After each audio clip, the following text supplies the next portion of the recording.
boro-boro aya berhala sanajan ujug-ujug sujud gitu meunang urang. Teu meunang ujug-ujug sujud gitu teu meunang. Mantak-mantak salat ulah sok aju sujud bae tah cenah sujud syukur.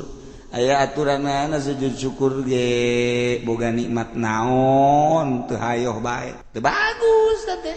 Bagi jelema-jelema nu teu bisa bersyukur geus teu kudu make sujud-sujud. Sok aya jelema keur diuk-diuk datang brak bae sujud. Ih, sujud batu menang pakai lalagaan aya ge di jero salat. Kedua, sujud tilawat. Tilu, sujud syukur. Salian teh eta mah eueuh. Ulah aya sujud-sujudan sakilang di jero masjid datang brak bae sujud ulah.